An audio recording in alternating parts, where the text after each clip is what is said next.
What's our quip for the podcast today? No, you're listening What's to the our Part of the quip? Insurrection I'll start it. podcast where It's by that we've finally pardoned the insurrection. Oh, the pardons are coming. Okay, got it. Yeah. Pardon the insurrectionists. We meant it as a fucking joke. It's about to become real. All right. Hey, this is D Knight. This is Carol. This is Ty. You're listening to the Part of the Insurrection podcast. But we meant it as a fucking joke. We meant pardon the insurrection as a play on words, not a suggestion. What the fuck? And that was literally about to happen. He's about to pardon all the insurrectionists.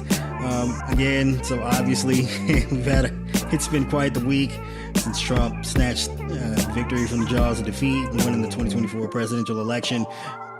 Boo-hoo, no one's excited about that. Literally across the world, numerous countries, people here in the United States, everywhere, we're celebrating the victory of President Biden 2020 after his electoral victory. In 2024, after Trump's electoral victory, the only people seemingly celebrating across the world are enemies of the United States. So that should probably give you some kind of indication as to where we're at as a country. Zelensky was all of us today. That he was. He's defiantly claiming that he's not going to hand over Ukraine and their democracy to Vladimir Putin. I wish America. No, he said a fucking terrorist. Well, yeah. If you want to use his exact words in that regard, yes, he said he's not going to hand over Ukraine to a fucking terrorist and Vladimir Putin.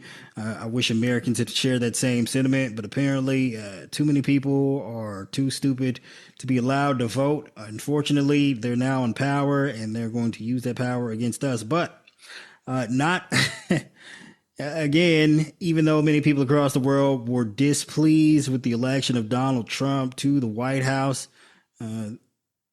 there were, well, we'll say a certain country out there who was quite delighted about the event, and they were on their media proof that outlet. the McCarthyism maybe didn't go hard enough the first time. Let's go. Is that? Maybe so, but on their media outlet, they did share a welcome video to the newly incoming second Trump administration. В 2000 году. Смотрите, обложка глянцевого журнала GQ. Будущая первая леди в неглиже лежит на шкуре. В самом журнале сексуальные фото Мелании у частного самолета и на его борту. На одном из снимков модель в бордовом белье лежит на синем ковре с изображением большой печати США, государственной эмблемы Америки. Как будто... You remember we can't speak Russian, right? So for the audio audience out there, I picked up what they were putting down. Yes, I can't even understand Russian. For the audio only audience out there, for your information, that was a video. That was me because I couldn't find the screen with the video in it. For the audio only audience out there listening to the podcast, for your information, that was, I don't understand, Carol. So that was a video played by Russian state media that is probably the funniest, legitimately most hilarious instance of revenge porn I've ever seen, by showing nude photos of Melania Trump. It was extraordinarily hilarious. Kudos to those guys. Like, you played the game great over there in Moscow. You did it. You got your boy in office. And the second he wins, you hold the barrel, hold the gun over his head and be like, look, bro, step out of line. We will basically unload all of the compromising information and materials that we have on you against you. So yeah, good job, guys. That was incredible. I just like, I really wish I'd seen that. You'll see it next time. So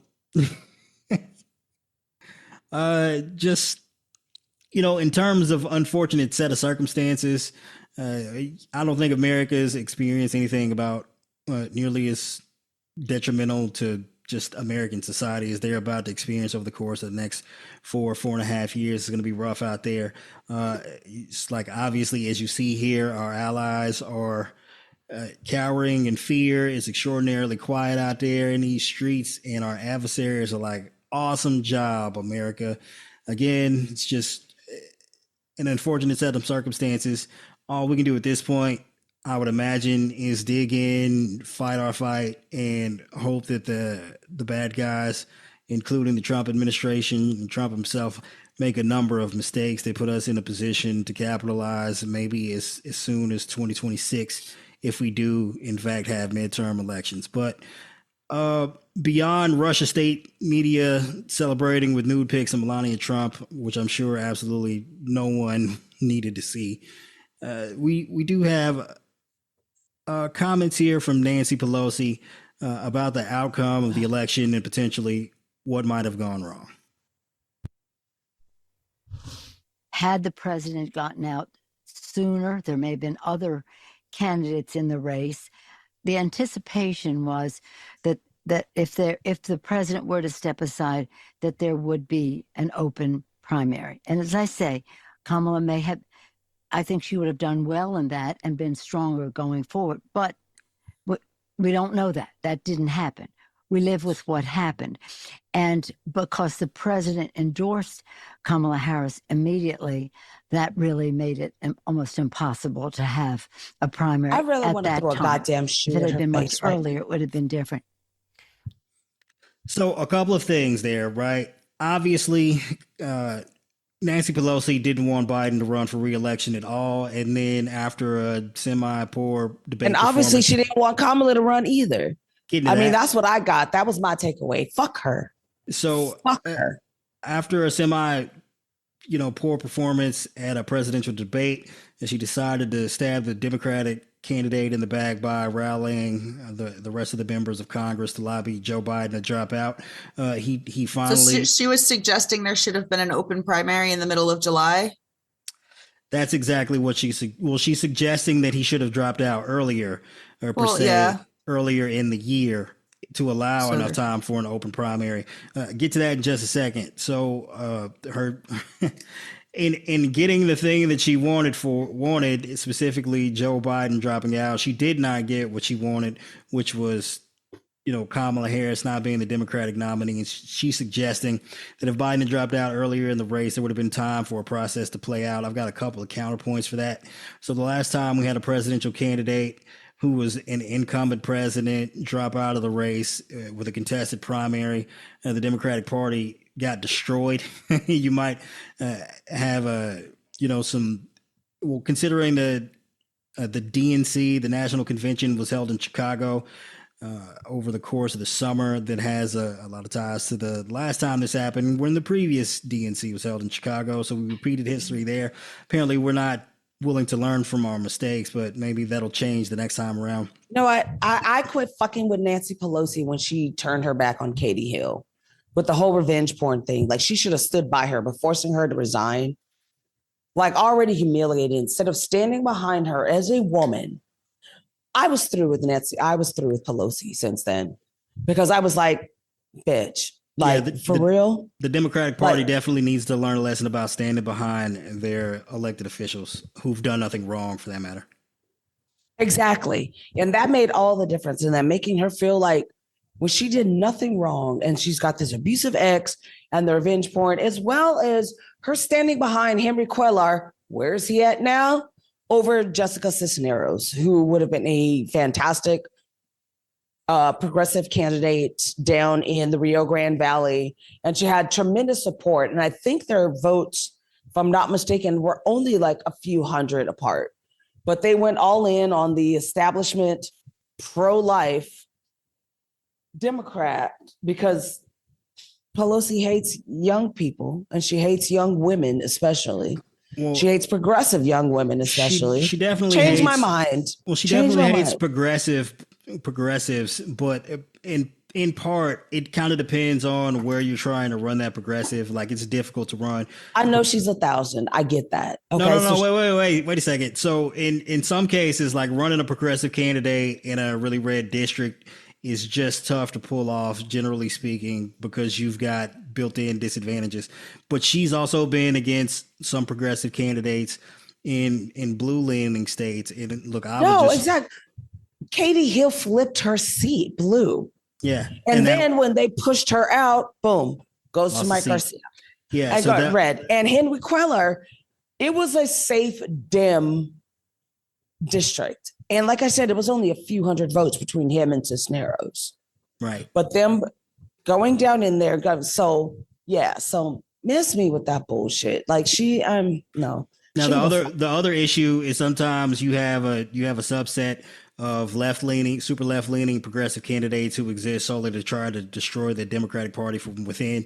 And look, I'm not approving Nancy Pelosi in any regard, at least not under these circumstances. But you definitely do have to safeguard your party, and the reason why, well, just look at the Republican Party. They didn't safeguard their party against demagoguery and incels, and now look what happened. They're about to destroy the planet. So, I do question Nancy Pelosi's judgment in a lot of cases. It's especially when it comes to her motives. Like I really do. Like I don't know. Yeah, I mean, so I've said it here a number of times. Like President Biden got you 81 million votes. He was a generational candidate because of the circumstances the country was facing, and he met the moment and performed better than any other presidential candidate in the history of America. And a lot of elected officials looked at that and said, nah, we want to lose again, and committed to self-sabotage in that regard. But we also have a clip of Jon Stewart and his thoughts on the 2024 election. Here's what we know. Is that we don't really know anything, and that we're going to come out of this election and we're going to make all kind of pronouncements about what this country is and what this world is. And the truth is, we're not really going to know shit. And we're going to stop him right there, because immediately upon his return to The Daily Show on Comedy Central, the first course of action for him was to do what? Destroy Joe Biden's chances of winning the 2024 election. Exactly. Yeah, that's why I'm like, yeah, so all motherfucking day on that bullshit. Yes, I mean, yeah. The one thing I can say about Jon Stewart is he's probably right. We'll all learn the wrong lessons from whatever happened in the 2024 election. He's probably absolutely correct about that. But in regards to his take on things, get that shit out of here. First episode back. What was it? Joe Biden's old. Great job, guys. Way to sabotage yourself and then wonder why you lost. I mean, him, along with a number of other individuals, the Pod Save America guys, the Bulwark, Mehdi Hassan, number of even supposedly left-leaning MSNBC hosts spent a month destroying Joe Biden after the debate. And then what did we come to find out eventually after Kamala Harris destroyed Trump at their debate?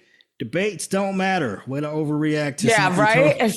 Way to overreact to something totally meaningless. Yeah, people were happy with it. Well, people weren't happy with the old white man, but I wonder how he would have done. I mean, people kept saying he was going to lose too. They were certain. It was everything is bullshit. And I also share the part of the video where he screamed into the abyss. Yeah,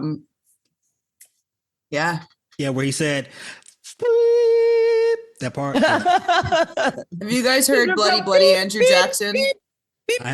I have not heard that.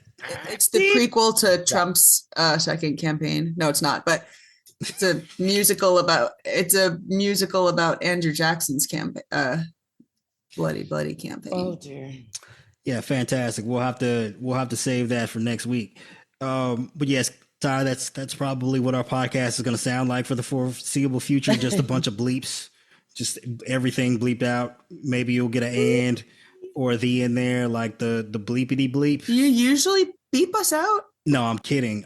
So it's just I am extraordinarily frustrated with the punditry here, who are like, how could this have happened?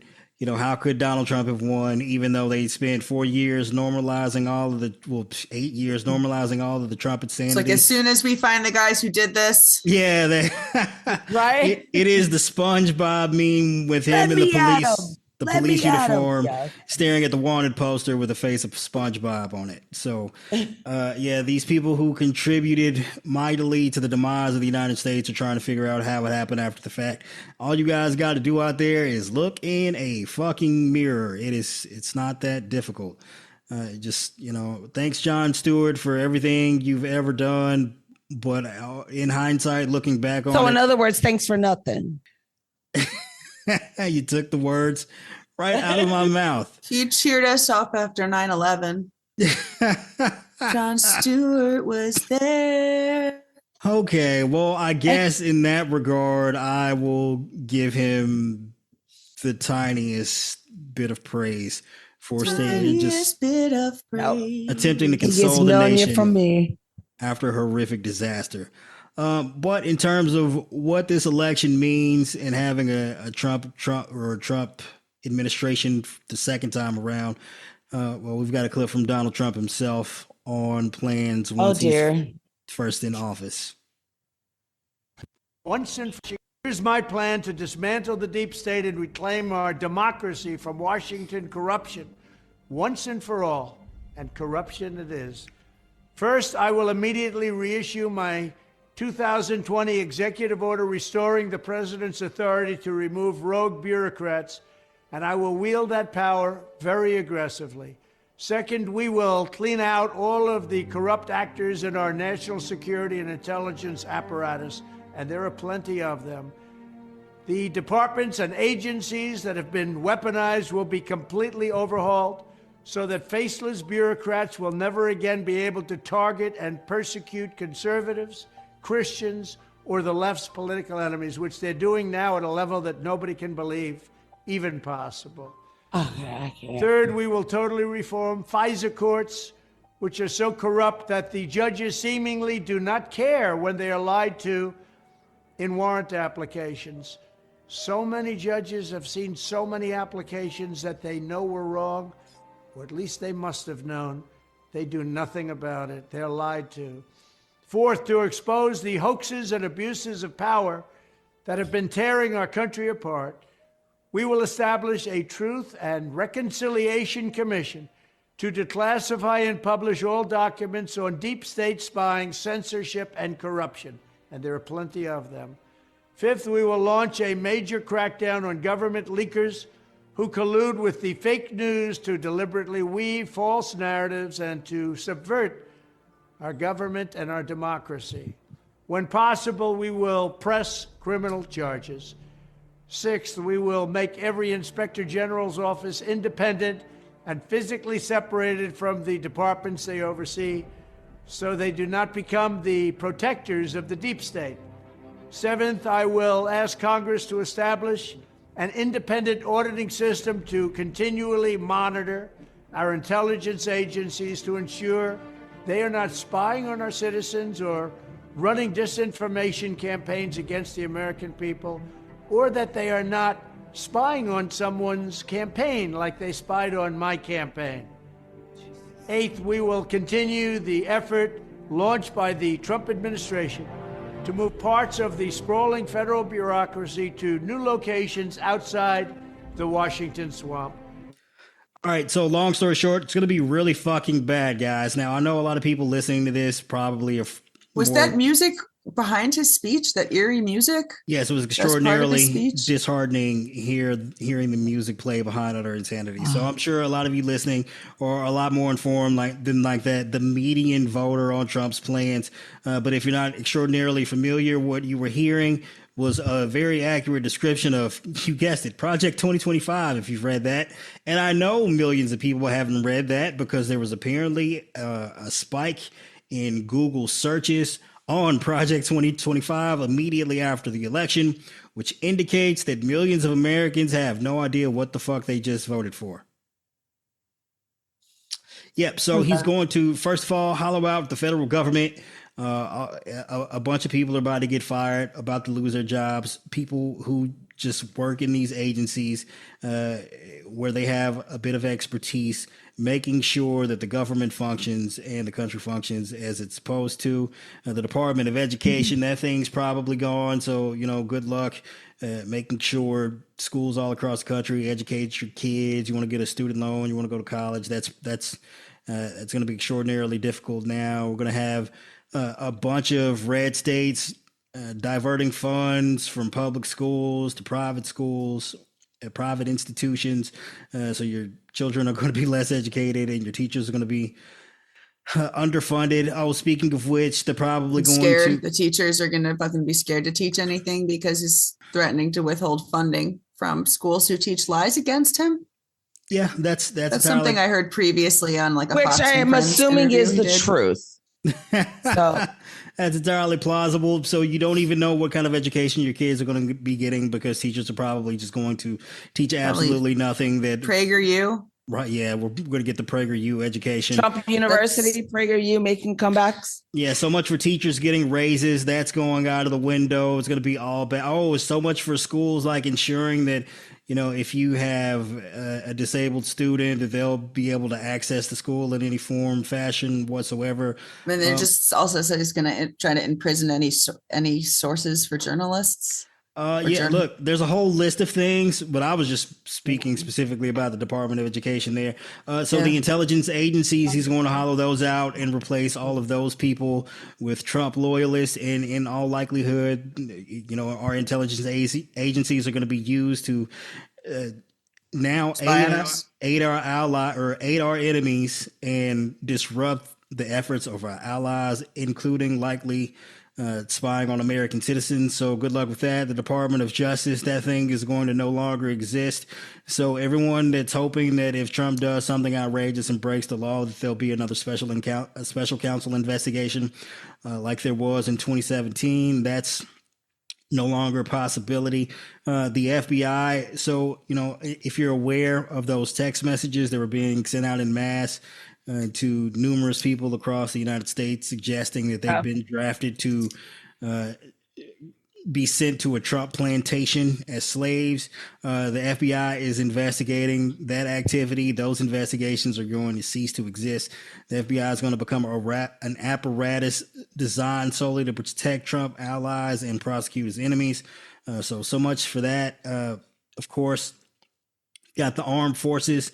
The military will be under his direct control. He's going to get rid of all of the generals, as he's previously said before. Hopefully he won't execute them in ways that he alluded to when he was out of office. But, if he does, sorry, guys, should have done more to stop him on January 6th.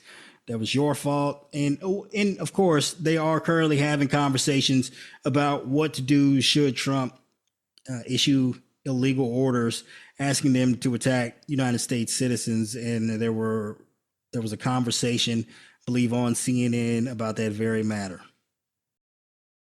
Well, I am a little concerned, honestly, if the federal bureaucracy, whether it's in the Pentagon or any other agency, is already having discussions about how to countermand the commander-in-chief. I mean, let's remember how this works. He got elected president. He's the commander-in-chief. He gives the orders. They follow them. And so I don't like the idea, candidly, Wolf, of non-elected government people at any level having meetings with each other about how to thwart the duly elected president of the United States. So now, the military absolutely has to have these conversations because, as you might be well aware, there are previous instances of Trump ordering the military to shoot protesters in 2020. So obviously, he's issued illegal orders before. He will do so again. And it's an only reasonable conclusion to draw that the military should be preparing for any kind of instances where Trump might try to illegally abuse his power as commander-in-chief and order the military to do things that they should not be doing. Of course, sadly, Trump's not going to be held accountable in any way whatsoever because, as you heard, basically anyone in these federal agencies, if they attempt to blow the whistle on such activities, he would use the powers of the federal government against them, including prosecutions. So we're likely not going to hear about bad things in the works until they actually happen and we see them play out in public, sadly. But this is what a majority of Americans voted for. Apparently. Oh, unless he keeps saying it out loud like he always does and always has. That's also true. Yes, he does make very public proclamations about the terrible do you know things. how much he probably had to practice that speech and how much they had to amp him up on amphetamines, to get him to deliver it? I'm pretty sure they edited it in chunks. And of course, he had the teleprompter there. As you could see, he was clearly struggling to read everything off. But there's the only confidence we have is in his incompetence and their incompetence. That's a problem with cronyism. He got rid of everyone who was worth anything intellectually, left his campaign already, and he's just getting a bunch of fucking sycophants, whatever. Yeah. Sycophants is good too. I'll take that. I'll accept that. Sycophants. Yes. Sycophants. We'll put that on the record, sycophants as well. But it's going to be worse than that because he's not really the one making these personnel decisions. Those decisions have been outsourced to people in his campaign, specifically, Elon Musk. Yeah, but what happens when those people question him? What happens when Elon Musk pisses him off? Do you think he still needs Elon Musk? Elon Musk got him elected. I'm extraordinarily certain at this point that they are bound at the hip to each other for a couple of reasons, because Elon Musk in all likelihood committed numerous felonies in order to get Trump elected. So he needs Trump in office, or at the very least needs a Republican in office to protect him. Yeah, but why does Trump still need Musk now that he's been elected? Because I'm also just assuming that Elon Musk is aware of numerous criminal conspiracies that Trump's engaged in. Yeah, but nobody gives a shit anymore. Well, this is the thing, right? So the reason I'm assuming the reason why a lot of Republicans didn't turn on Trump after January 6th is because of their own involvement, right? Like it's one of those, if you go down, we all go down together type of situations. They're holding a gun to each other's head. Mm-hmm. Not literally speaking, but yeah. And, Elon Musk is going to be making a lot of decisions about foreign policy and all of the positions in the federal government that affect the financial state of the United States. I mean, it's going to be a total. I can only hope they leave him in charge of gutting the agencies and staffing them just as well as he staffed Twitter. And then you can see if their evil plans are carried out with the same effectiveness as Twitter continued to work. Yeah, fingers crossed. Hopefully Elon Musk will be responsible for staffing these positions as well as he staffed his America PAC that was apparently going around and not even knocking on doors and just filling out the forms afterwards. He was just kidnapping them. Yes. Those people were being trafficked in U-Hauls. That was just the black people. So I Carol. read. That wasn't everyone. That was just the black workers. He was trafficking them across state lines in vans with no seats. It was absolutely wild to see that play out, and absolutely nothing be done about that. But now that Trump's won the election, unless something drastic happens where Republicans end up not in control of the White House, that's going to go uninvestigated and likely have no ramifications for Elon Musk whatsoever, unless some of these states do investigations and bring charges. But fingers crossed. You can hope for that. I'm not entirely certain that that's likely, but it is a possibility. I don't know. Be careful. I don't want them coming in to kidnap and rape us. Because I know that your butthole is delicate. But Hi. Yes. What's up? No, somebody had just sounded like somebody just knocked on the door.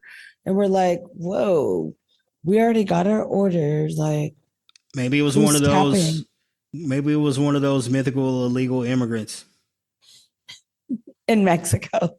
Yeah, they were probably American. Oh, that's true. They're fleeing the country. So that is a good point. Right. But speaking of potential consequences of second Trump administration, I mean, that conversation is going to be ongoing indefinitely.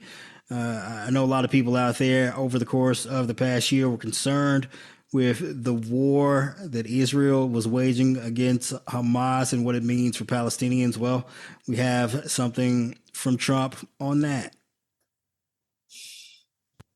President, we will deport the foreign jihad sympathizers, and we will deport them very quickly, and Hamas supporters will be gone. We will remove the jihadist sympathizers and Jew haters. We're going to remove the Jew haters who do nothing to help our country. They only want to destroy our country. And we will never let the horrors of October 7th be repeated here on American soil. We will not let that happen. Unlike liberal Kamala, I will support Israel's right to win its war on terror. You have to support that. Got to win, got to finish it off. And instead of pandering to the jihad sympathizers and America-hating radicals, we will deport them. We will deport them very quickly. Yeah. So for everyone who was calling, Jill Stein for the win again. For everyone who was calling President Biden genocide, Joe, there you go. You got the candidate that you wanted in the White House. Thank you, Jill Stein, for all of your hard work. Jill Stein didn't get millions. I mean, did she break the? She got enough. She got about 0.5% of the vote. But were there enough states that if she didn't exist and Harris had gotten all of her votes? I did. I looked at, I don't know if it was Arizona or Nevada, but the number of votes that she got and her and RFK Jr. was like almost double what Harris. Yeah, if you combine the third party vote in a couple of the swing states, it would be enough to account for the margin between Harris and Trump. So kudos to you guys in that regard. Trump has since said since winning the election that he would like Benjamin Netanyahu to finish the war before he even takes office. And in that regard, he means wipe out Gaza. It's going to become a parking lot. And after that, I'm assuming Jared Kushner will be building beachfront property. And so much for the West Bank. That's going to get annexed. Sayonara. It's unfortunate, but this is what a majority of American citizens voted for. If you're like super free Palestine out there, we tried to tell you that, like, while yes, we definitely care about the fate of the people in Palestine. It wasn't an issue that a number of Americans were super concerned with, and in all likelihood, I'm sure a majority of white Americans are like, hell, let's just nuke Gaza. I know it sucks to hear that. We were on your side and we tried to get you the candidate that would be most beneficial to the Palestinian cause. But unfortunately, here you are, you're stuck with Trump, and the consequences are it's going to be what it is. And also, I would just like to point out that over the past, 6 months or so, I've been seeing nonstop watermelon accounts just go viral day after day on Twitter, just flooding my feed regularly in ways that was kind of unusual. And now, since Trump's won the election, absolute silence from those guys. So if you've got a watermelon in your account, that is no shade at you. You're an actual real person, and I believe that you support a cause that is just and reasonable. But a lot of your allies disappeared, and you probably got to wonder about that, what that actually means. That you've been investing your time and energy in what your movement was actually intended to do over the course of an election year. Just some food for thought there. I'm not pointing any fingers per se, just giving you something to think about perhaps.